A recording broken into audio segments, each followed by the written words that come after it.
Sofia, metafísica, ontologia. São três nomes que denotam a mesma coisa.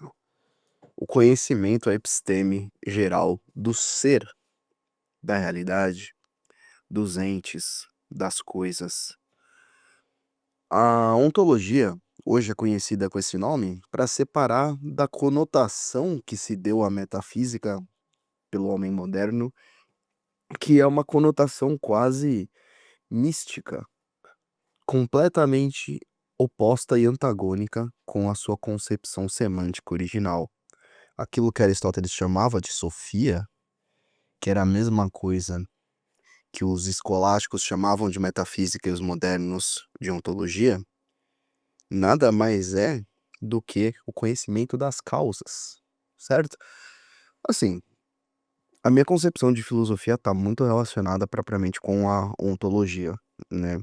E esse vídeo vai para o canal Teoria e História, porque tem é a cara do Teoria e História.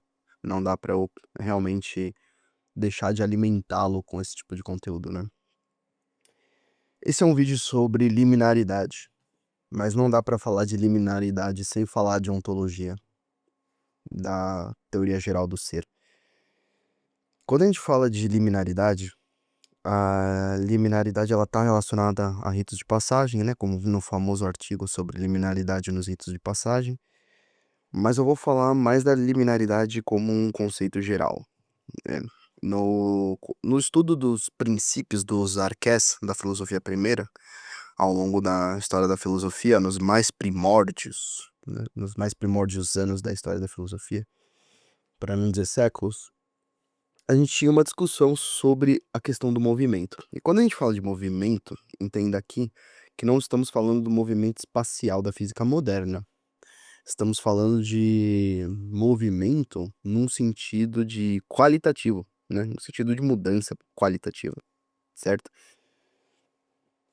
Enfim, antigamente, os filósofos davam esses princípios simbólicos, certo? Que são, por exemplo, sistematizados no simbolismo da alquimia. Eles colocavam como princípio, propriamente, os quatro elementos, e os quatro elementos da antiguidade não são elementos no mesmo sentido da química, mas são propriamente os princípios, certo? Como, por exemplo, o fogo era o princípio do calor, o princípio ativo, e um princípio masculino, também um princípio de purificação. O princípio da terra, o princípio telúrico, é o princípio da solidificação, da coagulação alquímica, certo? E o princípio propriamente da concretização, daquilo que cresce junto. O princípio aéreo, que também era muito conhecido como princípio sutil, princípio de sublimação, é um princípio propriamente de elevação e um princípio propriamente espiritual. Também esses princípios espiritual no sentido de pneuma, não de nous, tá? De intelecto ativo. E o princípio fogo, terra, água, ar. Ah, e o da água propriamente é o da dissolução, porque a água é o solvente. E a água, ela está relacionada propriamente àquela ideia do Pantarrei Potamos, que é aquela ideia do tudo flui como um rio, a ideia da temporalidade, a ideia da fluidez, porque a água é algo que toma a forma do recipiente que ela tá, é o princípio da liquidez propriamente, né? Não liquidez financeira ou econômica, mas a liquidez propriamente dessa inconstância, desse constante vir a ser, certo? Por isso que pessoas que têm uma cosmovisão, por exemplo, Heráclito, né, mais de devir eterno, o que o devir é o único princípio, tende a essa ideia, né, do Pantarrei. O Aristóteles resolve isso como? Ele vai resolver dizendo que você pega, por exemplo, de um lado você tem a linha mais heraclitiana, de movimento eterno, e de outro lado você tem uma linha mais parmenídica, né, do Parmênides, de que tudo é uno, né? E o Platão no Parmênides também dizem que o Platão, de certa forma, ele espantalhou o Parmênides, assim como Aristóteles espantalhou outros autores, né? O Aristóteles, por melhor pensador que ele fosse, ele tinha práticas muito tóxicas intelectualmente e que foram muito deletérias para a história do pensamento, principalmente na perda propriamente de livros de opositores do Aristóteles, né? Mas o Aristóteles, ele resolve isso como? Ele vai falar que o devir nada mais é do que uma atualização de uma potência, ou seja, né, a realização de uma possibilidade. E essa possibilidade se revela enquanto possibilidade à medida que ela é atualizada, tanto no ente propriamente quanto em outros entes que já se atualizaram e que pertencem à mesma categoria. E quando a gente fala desse movimento qualitativo, é algo que parece até tautológico, né? É algo óbvio, né? Para algo se realizar, ele deveria existir pelo menos enquanto possibilidade, né? Mas essa ideia de ato e potência do Aristóteles, ela foi muito rejeitada através de leituras incorretas e semanticamente imprecisas do Aristóteles, principalmente nos físicos modernos, né? E o Aristóteles, ele tem sim suas falhas na física antiga dele, mas no que tange a ontologia, tudo é meticulosamente definido e analisado. Claro que, obviamente, depois do Aristóteles, tiveram mais progressos na história da filosofia, principalmente na escolástica, em que muitas coisas foram mais delimitadas e diferenciadas, né? Mas em relação ao que interessa, porque a gente vai falar aqui, essa ideia do devir, ela é muito interessante para a gente entender propriamente, não só os arqués, os princípios propriamente, mas também a ideia de movimento qualitativo e dentro do movimento qualitativo a liminaridade, propriamente ao estado transitório. E para isso eu vou precisar do nosso querido filósofo santista, Mário Ferreira dos Santos. O Mário Ferreira dos Santos, ele dizia o seguinte, que na realidade concreta existem múltiplas antinomias que são oposições complementares, não contraditórias, né, no sentido de exclusão mútua, mas são complementaridades no ser. Basicamente que elas tinham 12 camadas. Eu não vou lembrar da decadialética, eu estudei isso, mas eu não li todas as fontes primárias, tá? Meu conhecimento, assim, do Mário Ferreira dos Santos é bem medíocre, tá? Eu vou falar simplesmente do que tá lá no Filosofia da Crise, tá? De uma maneira bem en passant. Mas o Mário vai dizer que o movimento também se relaciona com uma mudança de intensidades, né? É claro que intensidade e extensidade também é uma antinomia no Mário Ferreira dos Santos, né? Mas que a mudança propriamente, ela vem dessas mudanças das predominâncias, digamos assim, das características. Isso daqui é uma simplificação muito grosseira, tá? Mas ele também aceita essa ideia de atualização da potência, né? Algo só se realiza a partir do momento que é uma possibilidade, né? Que é movida por algo que já é em ato. Então ela precisa de uma causa que é em ato enquanto causa, certo? E essa causa, ao contrário também do que as pessoas que criticam Aristóteles falam, não é uma pessoa, um movente, no sentido propriamente de um movimento espacial, mas é uma causa que não necessariamente precisa ser sequer material, em primeiro lugar. Então é uma causa movente, propriamente, que atualiza essa potência, certo? De modo que essa atualização da potência é algo que é proveniente de causas, podem ser simples ou múltiplas, né? Causa formal, causa material, causa eficiente e causa final, né? E quando Aristóteles fala de causa final, de teleologia propriamente, não significa que o fim ele é algo tão claro, mas que as coisas elas servem a uma função. Até mesmo os biólogos hoje falam de teleonomia, para evitar o termo teleologia, porque eles percebem que existem, obviamente, funcionalidades biológicas, certo? Dentro dos organismos, células, tecidos, órgãos propriamente ditos, que eles servem uma função dentro do sistema do organismo, até coisas que eram vistas como sem função, depois, posteriormente, descobriu-se, né, que elas têm função. Então, quando a gente fala de teleologia ou teleonomia, principalmente teleologia natural, a gente está falando muito mais de função, certo? Que o movimento, ele possa servir uma função propriamente, certo?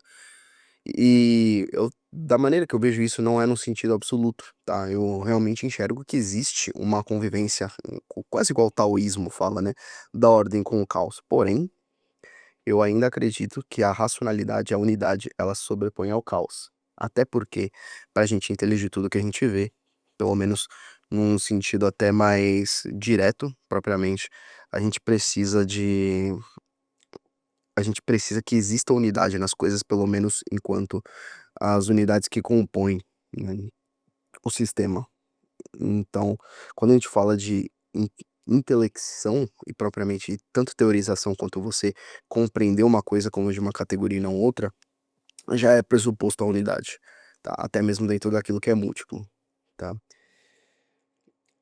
Como esses conceitos eles são não é complexo, né, eles são muito simples, eles são quase indefiníveis, porque a gente tá falando de coisas muito primordiais, né, muito de princípios propriamente. Agora, quando a gente fala de movimento, propriamente, quando a gente fala de devir, de vir a ser, certo? A gente entra, agora eu vou entrar com a simbólica, né? Eu já falei de uma maneira puramente racional e filosófica. Agora a gente vai entrar no campo mais arenoso da simbólica, né? A simbólica alquímica. É um processo alquímico, porque quando você começa um processo de transformação qualitativo em todos os sentidos, tanto no sentido natural quanto no sentido propriamente psíquico, de uma transformação psíquica, uma transformação de momento de vida, essa transformação implica em morrer para o antigo. Então a gente começa com o estágio alquímico de putrefação, de morte propriamente simbólica, né? E essa morte simbólica, ela é sentida com uma intensidade muito grande, né? Porque você tá morrendo psiquicamente para algo que veio do passado. E durante essa etapa de putrefátio, que às vezes podem demorar muito mais do que realmente deveria, você tem um deixar de ser para vir a ser. E posteriormente, você tem essas alterações, propriamente de intensidades que eu falei, que, né, do Mário Ferreira dos Santos, que é propriamente a etapa de purificação, que justamente é a etapa do albedo, que também vinha um pouco do cítricas, né, era citrinas, não lembro agora. Pô, legal, agora que eu tô gravando áudio vem 40 notificação, tá. Para ficar tremendo meu celular. Ai, ai, ai, que bom que eu uso o Adobe Podcast. Então, citrinas, eu não lembro exatamente o termo, que era um amarelamento que relembrava o ouro. Então, basicamente, esse processo de purificação seria propriamente esse processo doloroso do forno alquímico, o atanor, né, o forno alquímico, de você passar por essa transformação, e essa transformação, como o fogo, ela é turbulenta e dolorosa. Então, às vezes você pode se confundir ainda de estar no processo de Negredo com o processo de purificação do albedo. Maldito! Nubank. De purificação do albedo. E aí você chega propriamente no rubedo, que é a pedra filosofal, certo? O processo de conhecimento também é assim, é o processo de formação de paradigmas e quebra de paradigmas para formação de um paradigma posterior. É precisamente dessa forma, né? As transformações, principalmente transformações tanto físicas quanto conceituais, elas seguem uma lógica de dissolução e coagulação, tal como na alquimia. A própria química, as ligações entre os elementos para formar moléculas, entre várias outras coisas, né? Não só na natureza, mas também na psique propriamente, tá certo? E a liminaridade é esse processo, propriamente, que ainda está muito incipiente. Primeiro você tem aquela morte, aquele sentimento de pesar, e depois você tem aquele sentimento de estar perdido, porque você ainda não veio a ser, mas você também não é mais aquilo que era antes, né? Num sentido que pode ser relativo ou geral, né? Então esse processo de liminaridade é um processo estranho e ao mesmo tempo familiar e nostálgico também, né? Então o processo alquímico de transformação, ele é um processo doloroso. E a liminaridade vem justamente mais nessa etapa do albedo, nessa etapa do forno alquímico, da dor, propriamente da transformação, que se ela for bem direcionada, principalmente direcionada pelo Logos, direcionada pelo fogo do Espírito Santo, você chega a um patamar superior, mas é doloroso. Envolve abrir mão da vaidade, envolve se abrir para a própria dor, na etapa principalmente da dissolução alquímica, né, etapa da putrefação, e também se permitir seguir em frente. E isso é doloroso, porque você vai passar pelo vale da sombra da morte para se purificar pelo fogo. E aí, assim, Eu vou falar uma coisa pessoal, pero não mútil, né? Mas tem uma música que eu não sei se vai ser bom ou se vai ser ruim. Eu recomendo essa música, espero que faça mais bem do que mal. Que chama Hospital for Souls, que é uma música do Bring, né? Que eu acho muito foda. Que fala propriamente do processo de recuperação do Oliver Sykes, que ele era viciado em ketamina, porque por conta de depressão, não querer sentir tantas coisas e ficar meio, né, extasiado. E aquela música, ela sumariza muito o processo de recuperação dele, que acaba tendo essa simbologia alquímica do fogo, da purificação, principalmente no final. E ela passa por toda a etapa de solução do Negredo, assim, o próprio começo que tem aquele riff pesado antes dele entrar na, no verso depressivo, né? E parece que assim, é o sol do espírito entrando na caverna da alma, você sente toda as tuas sombras, né, interior tomando conta e você tendo que enfrentar aquilo. É realmente uma música muito simbólica e muito emocional, propriamente. É catártica pra caramba, cara. Realmente é uma música que sempre me emociona quando eu acabo ouvindo essa música. Eu acho que ela sumariza aqui a mensagem que eu queria trazer pra vocês, né? E fiquem bem. Se você tem algum problema de depressão, inclusive eu tenho um amigo que tem, e eu peço que orem por ele, Rafael. Eu não vou falar sobre o nome, eu não quero expor ninguém, só falar que orem por ele. É, Se você tem esses problemas, cara, fale com alguém que você confia, busque terapia. Se você vai fazer autoterapia, toma muito cuidado, é porque é igual se automedicar, você precisa ter auxílio de um psicólogo. Eu sei que psicólogo é caro, mas, cara, vai atrás de resolver esse problema. Esse é um problema tanto químico quanto espiritual. Então, não é frescura, tá certo? E não é trivial, não é seguir conselho de amigo pra sair na rua, etc. Você tem que se preservar e você tem que se curar, tá certo? Não é frescura, não é trivial e é a doença do século, claro. Então se cuidem, tá? E se você tá passando por uma etapa de transição, como eu tô passando na minha vida recentemente, persevera, cara, persevera, tá? Não faça loucura, não seja irresponsável, mas persevera. Porque às vezes falta é igual o meme da picaretada, né? Falta uma picaretada pra você chegar no seu objetivo. Então, persevera que para aqueles que perseveram, o resultado chega, tá?